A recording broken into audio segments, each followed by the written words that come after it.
Does Wisconsin football have to be the old version of itself to win in the Big Ten? We got fact or fiction for you. Locked on Badger.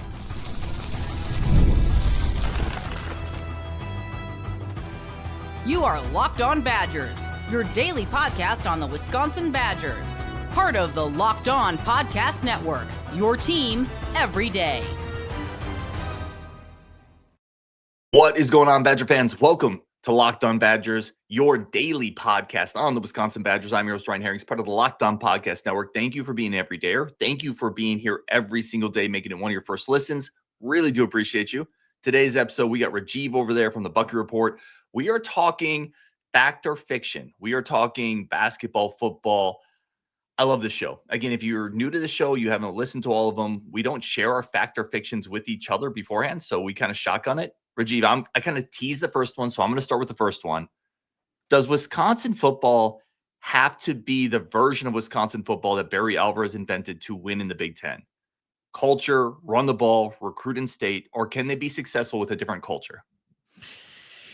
Ooh, that's a good one. That's a really good one. I'm going to say it's fiction. They don't need to be that. It's just the way that they should because it's worked. And with the talent level that we have, we don't have the Florida recruiting, high schools and stuff like that talent, like right in there in our backyard. We need to play to what our state produces and also what we can recruit. Can we do it another way? Absolutely. Absolutely we can. But it's going to take a lot of work and a lot of building. We know what we have in our state. We know what the state's produced over time. And it lends itself to that style of football. But from a culture standpoint, as far as, like hard-nosed toughness, winning, yeah, we do need that. Do we need to be as prolific running the ball and be a run-first team all the time? No, we don't. But I think that is the right way forward for me, just because I'm dying for us to be a high floor team again. But no, I don't think you need to do it. But honestly, given what we have and given the fact that we're not going to get the skill position players that some of these other guys are going to get and the age of NIL, like let's go the route that we can fulfill. I think I'm fiction on this as well. This is one I actually went back and forth with a lot. I don't think it's an easy answer. I think you can construct arguments on either side, which I think you did a good job of. Do I think we need to recruit a little stronger in state? Yes. There are talented players in state that I think would aid the culture. I think you need to get those kids if you can. But I also think you had a great visionary coach, and give all the credit in the world to Barry Alvarez, who came in and built a program in a certain way and was successful. And then, you've had a succession of coaches who have done it in a similar vein to some degree. Then you had Luke Fickell came in and it hasn't worked. And the instant reaction is, well, you have to go back to the other way. And I think there's a chance it's just more of a Luke Fickell thing than a Wisconsin has to be this other way thing. I think if you brought in a visionary coach from maybe a different scheme, but he was like Cignetti. If Cignetti came in and he said, I'm going to do it kind of my way, he would win here because he's Kurt Cignetti. My point is, great coaches can win in multitudes of ways. It doesn't have to be just the Wisconsin way. You just have to find the right person to lead whatever way they want to go. So I think I'm in line with you here. Yeah, so that's a good point. I really like the Cignetti comp there, because you're right. If Cignetti, if we hired Cignetti right now, I'd be like, let's go, let's do it, do whatever you're gonna do. Let me ask you this though: what would you want in your ideal situation? What if they were like, Ryan, like, let us know what kind of coach would you want here next if we're gonna let go Fickell? What's your choice? Like an archetype or like a person? Like am I choosing the coach or like the type of coach? The archetype, yeah. That's a really good question. I want a high culture, I think offensive guy is what I want as the next type of coach. I want somebody who, at the very least, I know is a high culture guy, can build culture, can relate to players. I think that lends itself really well to recruiting, to NIL, to this era of college football where you have to continue to retain and keep players. And I want an offensive guy. I've seen too many years where this just hasn't worked offensively in Madison. So I think that's where I would go. It's hard though, because honestly, dude, as I think about this, and again, I love these questions because we don't prepare for each other's. I honestly just want a good coach, right? And that's the archetype. I just want a good coach, and a good coach can win in a lot of ways. How about you? See, and I'm definitely leaning more towards getting back to Wisconsin culture, just because I miss that. Like, I feel like the vibes of this program are so low. And you're right. If Cignetti shows up, we can do anything. But We know that worked. We know Barry's formula was effective, and he was effective up until the very end, like up until Paul Chris lost his recruiting chops. But like it will work. And we can see other programs, i.e. Iowa, that plays in a very similar type of a vein that is a high floor team every year. They're ranked right now. They're in a position to make the football playoff if they get a win over Oregon this weekend. Like, I want that. I just want to be a team that can compete at that level. So I'm definitely partial to like the Jim Leonhard type. Go back to Wisconsin culture, defense. If we have an offensive great mind, great. But I still believe you can go get a coordinator that can do that kind of stuff. I want that Wisconsin culture back, the Wisconsin method back. I really do. Yeah, that's a good point with Iowa. And you and I are in the same boat. I will also take a Jim Leonhard. I would love a Jim Leonhard type back in Madison. So I think we're pretty close on that one. Hit me with your first fact or fiction here. So sort of in relation to what you were talking about with the program a little bit. So I want to talk about like this team's performance this year. Fact or fiction, injuries are more to blame than coaching. Now, I know that the first you thought you could be, well, it's the talent. Let's try to leave the talent in whatever the talent is. We clearly didn't get performance out of the talent that we have. Are injuries more to blame or coaching more to blame? I'm going to say fiction on injuries are more to blame, but it's fiction with a caveat to me because I do think injuries at the quarterback spot, they just impact a team dramatically. And, you can't really prepare for that. You can't prepare for your number one quarterback going down. But here's my thing, man. I made this point the other day. You can talk about this staff being super unlucky with Mordecai, Van Dyke, and Billy Edwards. I think that's incredibly fair. But where this staff hasn't done a good enough job, this coaching group, this recruiting group, this development group, is they've also brought in a Nick Evers and a Braden Locke, and they brought in a Mabry Mettoyer and a Cole LaCrue, right? If they had hit on any of those quarterbacks, Rajeev, if any of those quarterbacks were still here and still developing, those would be your backups for when your starter went down, right? And those were multitudes of four-star quarterbacks. So I don't think this staff has done a good enough job developing, identifying, and, I mentioned at the beginning of the year, you can't lose your left tackle and suddenly the offensive line is in shambles. Like, that's not enough depth in the program. So while I'm very sympathetic to the injuries, I think they have hit this team disproportionately hard. I still think this is more on the staff. Yeah, I agree with you, and really well said on all those points. I think that's laid out a good case. It absolutely is fiction. I agree. Like the Davis Hines thing alone is enough of that. But you're so right about the roster construction of the quarterback room. Like we've talked about, there is no developmental quarterback here. There's nothing. We're talking about wanting Carter Smith to play. We don't know. Maybe he can develop over the next few years. I think the whole room is going to be gone at the end of this season. Like we have no like consistency at that position and at a lot of positions. I mean, I texted you earlier today about how well Skylar Bell is playing, and you know how high I was on Skylar Bell, and like Chimere Dike just played my NFL team. Like he plays for the Titans and he's having a good year. Like all these players that we've just sort of let go, and that we've replaced with players not as good. The talent has gone down, but that's on the coaching. And injuries, I will say, play a massive part. Like I firmly believe that if Kevin Haywood and Billy Edwards are here all season, we do not have the record that we have right now. I truly believe that. I'm not saying we'd be great, but I think we beat Maryland. I think we could have snuck one of the other ones out, maybe Michigan. Like we would have a better record and we would be happier right now if Kevin Haywood and Billy Edwards were playing. Just my opinion.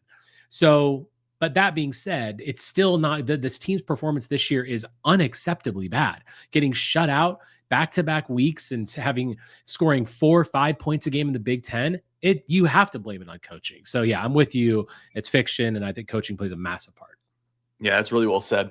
And you brought up Iowa in the previous point. Let's go back to Iowa. You remember a couple years ago, I mean, obviously Luke Fickell's first year, right? When Iowa was down to Deacon Hill at quarterback because of injuries.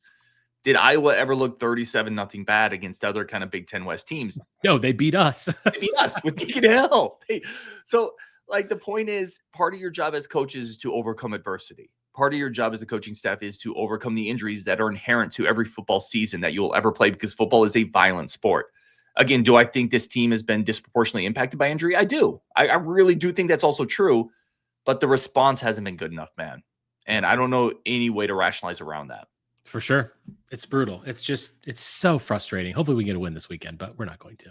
Well, let's talk about that next on Locked On Badgers as Fact and Fiction continues with my good friend Rajeev. First, a quick second for our friends of the show over at DoorDash. DoorDash is incredible, right? Because you can get unbelievable food delivered to you. Rajeev, sometimes we bemoan the state of the world, but we also live in a world where you can, on an app, on your phone, from your couch while you're watching a TV show, just come get some like lasagna, burgers, whatever, delivered to your doorstep. Like let's celebrate some of the amazing things in our lives. It's fantastic. Like it's definitely something that in today's world we have. And man, like the doors are just wide open with something like DoorDash, right? Like I use DoorDash all the time, and you could just get anything. It's not just the places that deliver. Everything delivers with DoorDash. It's incredible. And right now with DoorDash, every Saturday you can build up streaks, which allows you to save even more money. Every Saturday you want to order, stack those streaks up like pancakes. You can save up to $250, including $100 in DoorDash credits. Order this Saturday. Keep the streak alive. Fuel your game day only with DoorDash. Terms to apply, promo period through 11/18 over at DoorDash. You will absolutely love it. I love it. Rajeev, let's talk some more football here. Let's talk some more Badgers football. Big game coming up this weekend. Let's hit me with your next fact or fiction. We'll go with yours here. Yeah. So sticking on football, of the coordinators and assistant position coaches, not any of the assistant position coaches, fact or fiction, at least 2 of those people will be replaced this offseason. At least 2 of the assistant coaches, like so coordinators and position coaches. I think that's fact. Yeah, I think. Would you say 3? Would you go to 3? If you set the line at 2.5, I'm probably taking the over. Okay. I think 3 is a good number. I think 2 or 3 is a good number. And I want to be very clear. Like I don't love calling for somebody's job or anything like that. But Correct. This is also a big business. People are getting paid a lot of money to put a product on the field, and that product is not successful right now. And I think because of that, there will be pressure to change. I don't think Luke Fickell is going to go anywhere. I've talked about that. I think he's going to be the coach in 2026. If he's not changing, I think you have to find a couple other levers to flip, right? I think there's just going to be pressure there. I could see, if you look at just some of the struggling positions, secondary has not been very good at all. Cornerback has regressed.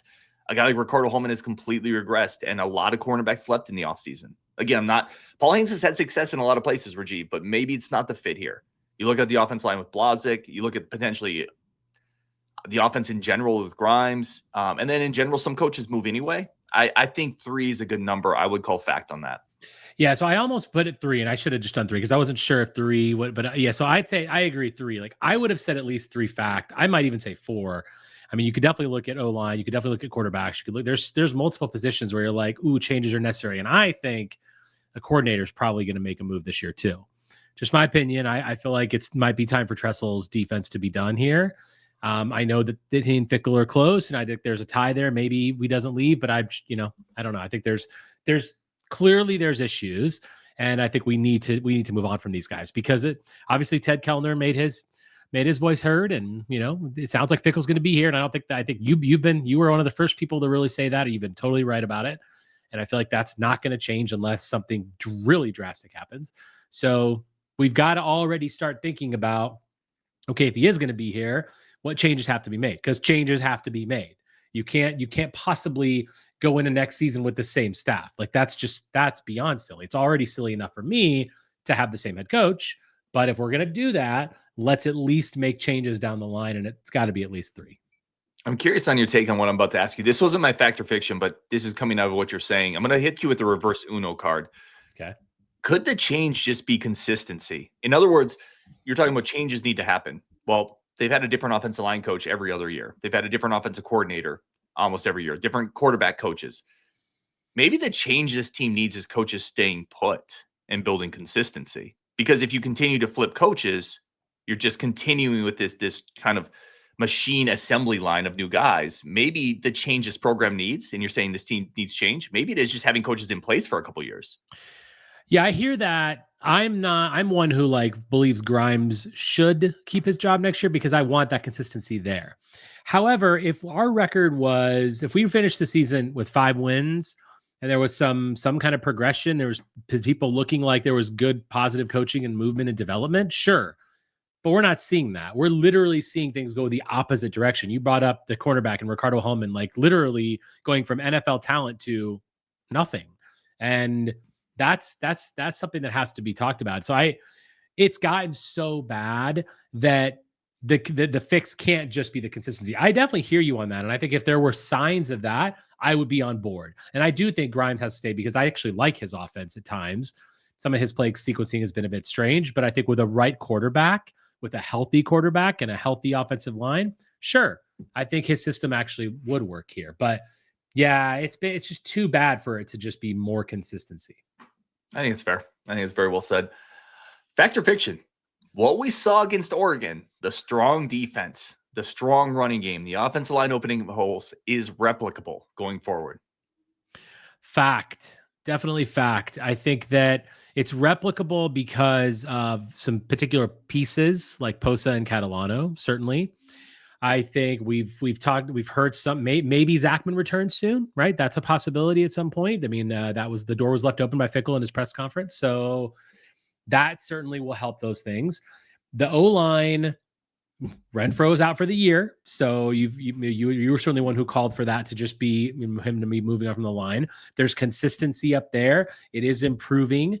I think the back four of the schedule, the defenses are not the best. Indiana on the excluded. They're obviously very good. But the other four, I think the other three we can get to. So yeah, I think it is replicable. And I think you can build off that a little bit, but you need to actually do it. The problem is every time we see something that we feel like, oh, we can build on this. Remember the Michigan game? Oh, we can build on this. Yeah. Fell off a cliff after the Michigan game. Remember, I was like all hyped up. Hunter Simmons, let's go. Nope. So it's replicable, but we need to actually execute. And that's on the coaches to prepare that. I'm with you here. I think it's fact. And you're right. They have to show it. But I think some of the pieces that make this a little different than maybe some of the flashes we saw earlier, right? You talk about Hunter Simmons against Michigan, but also Daniel Neal against Middle Tennessee State, where he was really good.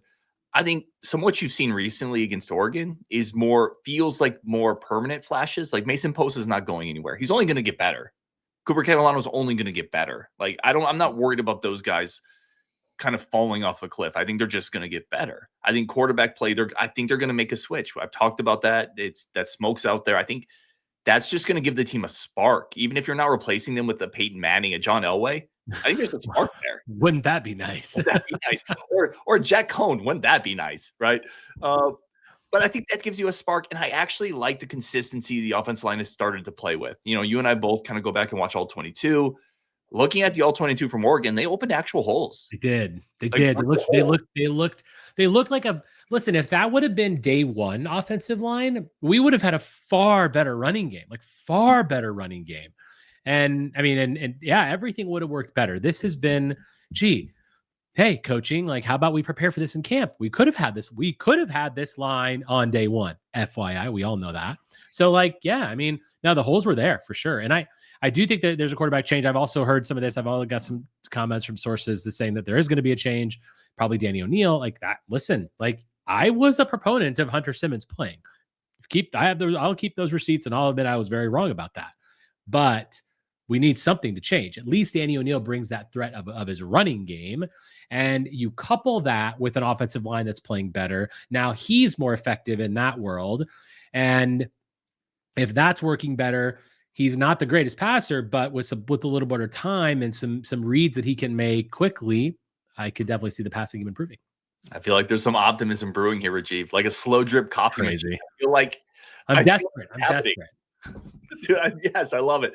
All right, we're going to go back and talk a little bit more about this game. Plus, we got some basketball factor fictions coming up on Locked On Badgers with, again, my good friend Rajeev. But first, a quick second for our friends of the show over at Supply House. If you are starting a project, if you're trying to get something done, Supply House is the absolute best place for you to find everything you need to do that.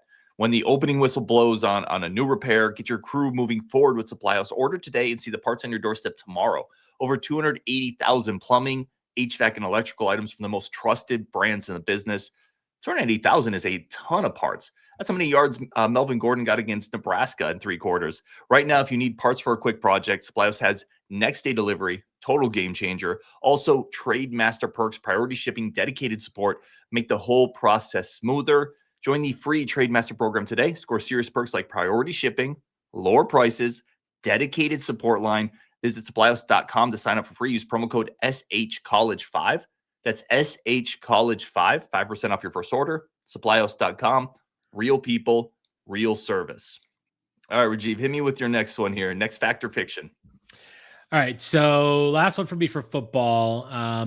For the first fact or fiction, for the first time in our fandom, and maybe ever, but at least in our fandom, we will end the season without a wide receiver or running back reaching 500 yards.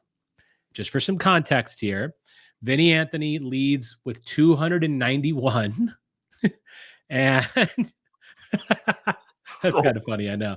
And of the running backs who are healthy, Gideon Atuka has 150. So bad. It's nauseating to hear those numbers. And we know we've heard about we talked about quarterback change. So, it's not like Vinny Anthony's on 291 and Lance Mason's on 276. We have 4 games left. So can we get Vinny 200 more yards? Basically 50 yards a game. Yeah, I'm going to sell this. I'm going to say fiction. I think Vinny gets there. I know it's a little tougher competition, but we're also coming off the toughest stretch of the season. Minnesota, I think we can throw around on them a little bit. I think we could potentially do that to Illinois as well. I'm going to say fiction. I think Vinny gets over 500. I don't think it's going to come from the running game simply because Dylan's out for the season. Darion's banged up. I don't think Gideon's going to rack up those type of yards in the last 4, although that's the way he ran against Oregon, Rajeev. If he does that or the rest of the season, he's going to get there as well. So I'm going to say fiction. I think Vinny gets there, but not by a lot. It's crazy to me that we're talking about none of these guys getting 500 yards. That's absurd. Even the years that in the past that we haven't made a bowl game, we've still had 1,500 yard rusher. Like, what is happening right now? So I'm gonna say fact on this. I don't think it's gonna happen because look, Vinny Anthony is the closest, but who's throwing Vinny Anthony the ball? Do we have confidence that people are going to throw the ball to Vinny Anthony and get him in space? And do we have confidence that Jeff Grimes is going to utilize Vinny Anthony properly here in the play with sequencing and what he's doing? And we're going to take some deep shots to get him those yards? No, we don't, which is why I think it's a fact. I think for the first time in our fandom, we don't have a 500-yard rusher or a 500-yard receiver, which is an atrocious statistic along with every other statistic that you can couple with this team. But sure, just bring the coach back. No problem. It's just, we're not going to have that. And because I have zero confidence that anyone's actually going to do it. He should be able to get to 500 yards. He's at 290, but he has 291 yards in 8 games. 291 yards in 8 games for our leading wide receiver. That is ridiculous. And you want the offensive coordinator to stay because you like his offense. I did. I did because I really believe that he deserves 1 year with a quarterback. Like he deserves 1 year with a. If Billy Edwards is healthy all year and our offense looks like this, then get him the heck out. But I don't think you can judge. Fickle's been here for 3 years. That's different. Jeff Grimes 1 year in, no quarterback. Maybe that's on him. Yes, but I do think that he needs at least give me one more try with him. Listen, I think that's super fair. I'm more just poking jest. And also, Jeff Grimes, it's fair to point out, we talked about this before the year, isn't a quarterback guru, right? That's really not on him. He's an offensive line guy. Now, that is on him, right? To some degree. Like, that's our problem. I think that's fair. I just think, man, with how bad Hunter Simmons has been, you got to get more. You almost by default are going to get more from Daniel O'Neal or Carter Smith or whomever.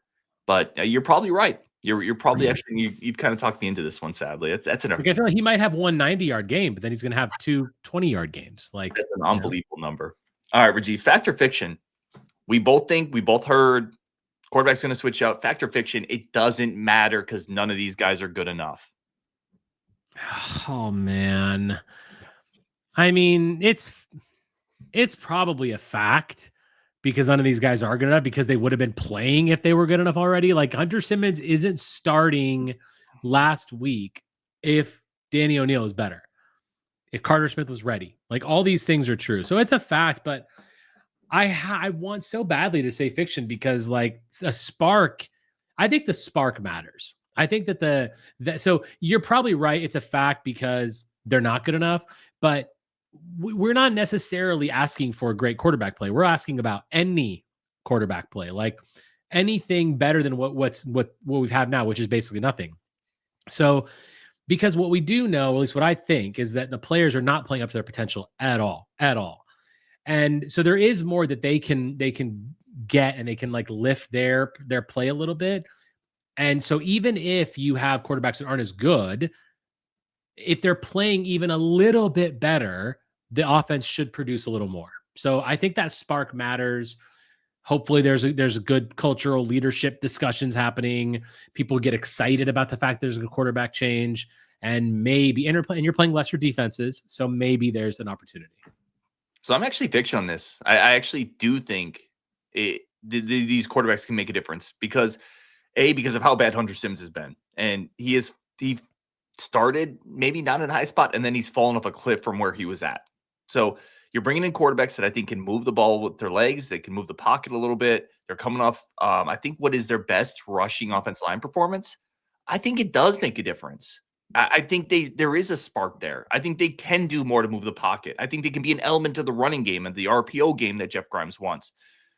That's probably hopium, right? It's probably copium, and people are going to call me out in the comments. But I actually think this is fiction. I think one of these quarterbacks, both of them, who are going to run similar styles, by the way, when we're talking about packages, you're going to have Daniel O'Neal and maybe Carter Smith. I think you can run the same stuff with both of them, which I think simplifies what they're trying to do over the bye week and game planning. Rajeev, I do think they make a difference. I do. I hear you. I think that's very fair. I just think like Danny O'Neal, remember, let's not forget the issues that we had with him too, right? Like, let's not forget that Hunter Simmons throws a better ball than Danny O'Neal. And we don't think Hunter Simmons is playing well at all. Like, so I'm very, very concerned about Danny O'Neal throwing interceptions. Very concerned. Like, if people can jump routes on him, like, I don't think he's very good at scanning the field. I think he locks in very quickly on what he's going to do. Yeah, he might bail out and run, which is fine. That'll be helpful. But I'm very concerned about turnovers. And with Carter Smith, I'm just concerned about the fact that he has zero snaps, and I don't know how prepared he is. And, whether it's us, like the coaches preparing him or him preparing himself. So I'm worried. I'm hoping the spark is there, and I want to believe you, but we haven't seen. I mean, it's been a year. We had O'Neal, and we're like, can we get Simmons? At least I was saying that. Listen, everything you said there's correct. Daniel O'Neal probably will throw a pick, and Carter Smith probably isn't ready. Like, everything you said there's correct, and I think it's still going to be better than the guy that started 1-13 against Oregon, right? I do think there's going to be a moment in the game where they can scramble for a third down, where they can get a first down, where they can move the ball with their legs, and this is also on Grimes now. Everything you said about O'Neal is correct. He's kind of a 1-2 read quarterback. He's not going to scan the whole field. So put in something that makes sense for him. Mm-hmm. Roll the pocket, 1 or 2 reads. If it's not there, run or throw the ball out of bounds. So a lot of this is on Grimes too. Understand you're working with a limited quarterback, a young quarterback. Put something in that makes sense. That's why you make a ton of money as an offensive coordinator in the Big Ten. That's absolutely right. You're absolutely right. He can design a system that works for him. And yeah, you're right. Roll out of the pocket. You got a couple layer options, right? And then if you see someone, great. If not, then bail out. You can always use your legs. Yeah. Yep. We'll see if it works. Let's basketball. Shift to basketball. Basketball. Let's go. All right. You want to do the first one, or you want me to? I'll do it. Okay. So small sample size here. But I think Nolan Winter has had a couple challenges so far, just a little bit here and there. Fact or fiction, Nolan Winter may not have actually taken a step coming into this season. I think it's fiction. It is such a small sample size. You're right. I think it's fiction. I think he's. So I've said this for a long time. I think you said something similar on your show, or maybe we did it on this show. I think he's a 4 playing 5, right? So maybe if that's a barometer by which we judge him, yeah, maybe he's not going to be a great 5. I think he's a little miscast. But I still like a lot of what we've seen. He's been able to space the floor. He's been able to be the dominant force on the glass for the Badgers. I'm going to sell this. I think it's fiction. It's too early for me to say really one way or the other. But I've seen a lot of glimpses that I still really like. The ability to put the ball on the floor, the ability to shoot it. Yeah, there were a couple defensive sequences that against Campbell that actually worked pretty well, where he switched and he kind of was able to guard on the perimeter. So I'm going to say fiction on this, but I'm also a really big Nolan Winter guy. So I don't know if that's my bias kind of clouding this. I'm a big Winter guy as well. What I would say is that, like, I don't know how much better he's going to be from last year. Like, you're right. As a 5, you're comparing to a 5. He's not really going to be that great 5. But even as a 4, like, Is he markedly better than he was last year? I don't know. Listen, I want to be. I'm also a huge Winter fan. I've been from his high school days. I don't know that I expected a little bit more physicality.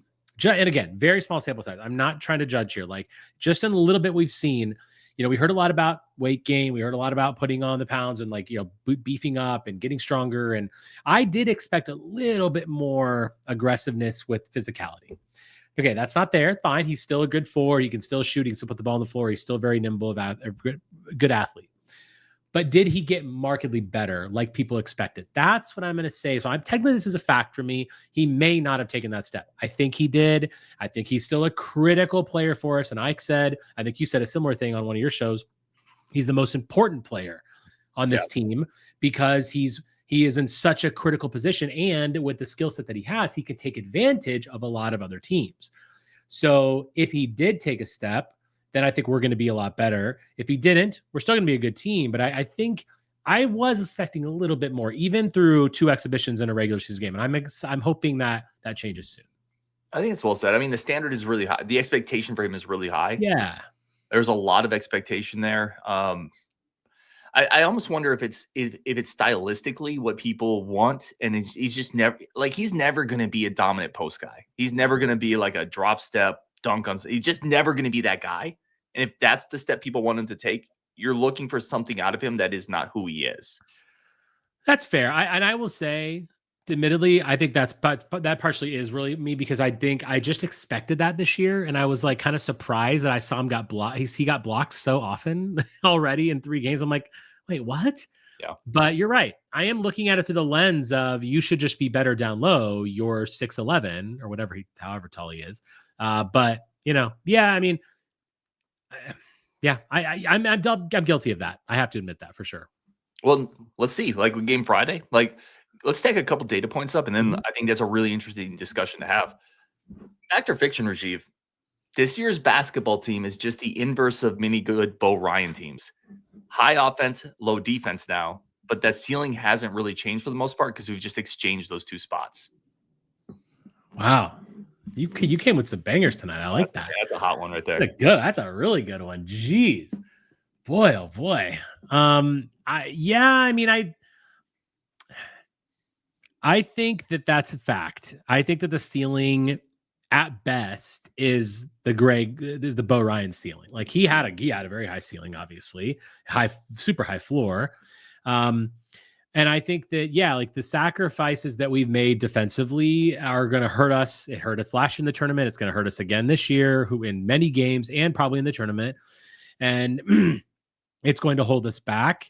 Ultimately, Bo Ryan's teams, while they were much better defensively and maybe didn't have the offensive height and ceiling, they were extremely efficient. And they were probably not as effective offensively, but probably as efficient offensively at times with the number of possessions, things like that potentially. And they played a different style, but his ceiling, because the defense was so good and because everyone was so fundamentally sound and because we didn't beat ourselves, his ceiling, you could argue, is really higher. So I'm going to say overall, probably fact. Like it's not really changing anything as far as the overall ceiling. Yeah, I think I'm fact too. I think you alluded to it really well. I think you've just kind of shifted the strengths and weaknesses around a little bit, but you haven't raised the cumulative ceiling of the program. Defensively, I don't know if this team can get enough stops. So it's great that they've increased the offensive firepower. It's great that they've increased spacing. They've adopted modern basketball. A lot of people can pass and shoot now. They've adopted pacing and spacing, and that's all awesome. And by the way, it's fun to watch. Right? Fans like that, recruits like that, and maybe that is the ceiling raiser, is recruits like that, so you get more talent in the building potentially. But dude, defensively, there's stuff that you watch against Campbell, and you're just like, my goodness, man, Bo Ryan would. Those kids would never see the floor again. And is it surprising to you that a Greg Gard team is like this? Like, I mean, because like even I know we talked about in the past that you're like when you perform this well offensively and you're doing this much offensively, you're going to lose that. You're going to not be able to try hard every single play defensively. But like, it does still surprise me that we're talking about this so much with a Greg Gard team. I expect more out of that, right? Maybe it's a function of the portal era, right? A lot of new pieces. It's hard to kind of put your culture into it. And listen, I do think they're going to get better. But when you go back and you watch them the straight line, some of that's not, man, we need to put our defensive scheme in. No, we just need you to guard somebody straight line. That's not a defensive scheme thing, man. That's a thing you learn in 4th grade basketball. I mean, stay between your man and the basket. My 4th grade basketball coach told me that. Dude, there's not a scheme for that, right? This is what I'm saying. It's not like Campbell is dicing us up on a really exotic pick and roll scheme where they're running like Spain pick and roll and really tying us in knots. Some of what Campbell did was just run down the court and dribble past the guy. I think there's an effort thing too when you're playing Campbell, right? Like you're just not going to you're not going to do that. You know, when we play Providence, BYU, like things are going to change. Like they're going to be up for it. I would hope. And I would like to think that the ceiling is higher defensively than it was last year because yikes. But I don't know. I mean, you've done some videos on it. It's definitely seen some concerning things, but it's also one game in and the exhibitions don't count. So you can't really look too much into those. Although I've already looked into them, so I can't really say anything. Counts, Rajeev. Everything counts. It does. But it's also like they know it doesn't count. So we know it doesn't count. They know it doesn't count. Are they really giving it their all? But we didn't see anything majorly different in the Campbell game. Like we saw a similar type of issues. Well, as you said, it's one game, right? So after I think when you get about 5 games in, you can really kind of take a look at the data. The data starts to normalize a little bit. You can get an idea of what this team is. So I'm really excited for the next couple games. I know Rajeev reaction show, we're definitely going to be on that. And NIU on Friday, the Badgers basketball kicks off. Obviously, Badgers football on Saturday against Washington. Really quick, let's end on that. Dude, I'm kind of excited for this game. I know a lot of people have mailed the season in, and I understand it. I completely understand the perspective. I understand the frustration. I am a massive Badger fan like everybody else. It kills me like everybody else. But dude, low-key, I'm kind of excited about Washington. I just want so bad to be spoiler now at this point. Like I want us to shock someone and be like, oh my God, we lost to Wisconsin. Like, yeah, you did. Like, I want that. And I want Minnesota to just be ready because I do think we're going to beat them. We have to. God, they're bad too. So yeah, I mean, I'm excited. I'm excited to see a new quarterback. I'm excited to see Posa and Catalano play again. I'm excited to see Hilton play more. Like that's what it really excites me. Like we saw flashes. We saw that in the Michigan game. We fell off a cliff. We saw it in the Oregon game. Let's see. Maybe we can carry it over after a bye week. As well said. He is Rajeev. Go check out the Bucky Report with him and Justin, both obviously great friends. I am Ryan Harings. This has been Locked On Badgers. Thank you for tuning into the show. Thank you for being a part of the community. Thank you for making this your first listen every single day. We will definitely be back with you tomorrow to talk more on Wisconsin, and we'll see you later.